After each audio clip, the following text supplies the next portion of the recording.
അങ്ങനെ മലയാളം അതുവരെ കാണാത്ത ബജറ്റിൽ ലൂസിഫർ ഒരുങ്ങി. മോഹൻലാൽ എന്ന അതികായനെ പ്രേക്ഷകർ കാണാൻ കൊതിക്കും വിധം മുരളി ഗോപി തിരക്കഥയൊരുക്കി. സ്റ്റീഫൻ നെടുമ്പള്ളി തിയേറ്ററുകളെ ഇളക്കിമറിച്ചു. അതുവരെയുള്ള റെക്കോർഡുകൾ പലതും പഴങ്കഥയായി. റിലീസ് ചെയ്ത് 8 ദിവസത്തിനിടെ പടം 100 കോടി കടന്നു.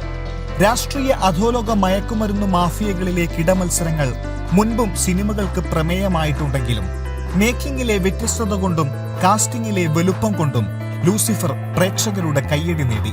സ്ക്രീനിൽ ലാലേട്ടൻ പ്രത്യക്ഷപ്പെടുമ്പോഴെല്ലാം ആരവമുയർന്നു. നെടുനീളൻ ഡയലോഗുകളില്ല. പതിഞ്ഞ ശബ്ദത്തിൽ കുറുക്കിക്കൊള്ളുന്ന കുറിയ ഡയലോഗുകൾ മാത്രം സ്റ്റീഫൻ പറഞ്ഞു. പൃഥ്വിരാജ്, മഞ്ജു വാര്യർ, ടൊവിനോ, ഇന്ദ്രജിത്ത്, വിവേക് ഒബ്രോയ്, സായ് കുമാർ നിഗൂഢതയൊളിപ്പിച്ച കഥാപാത്രങ്ങളെല്ലാം അടയാളപ്പെടുത്തി മടങ്ങി. ദീപക് ദേവ് സിനിമയുടെ ചടുലതയ്ക്കൊത്ത പശ്ചാത്തല സംഗീതം നൽകി. സുജിത് വാസുദേവിന്റെ ഫ്രെയിമുകൾ അതിഗംഭീരമായി. 6 വർഷത്തിനിപ്പുറം ചിത്രത്തിന്റെ 2ാം ഭാഗം പുറത്തുവരുന്നു. എമ്പുരാൻ പിറക്കുന്നു.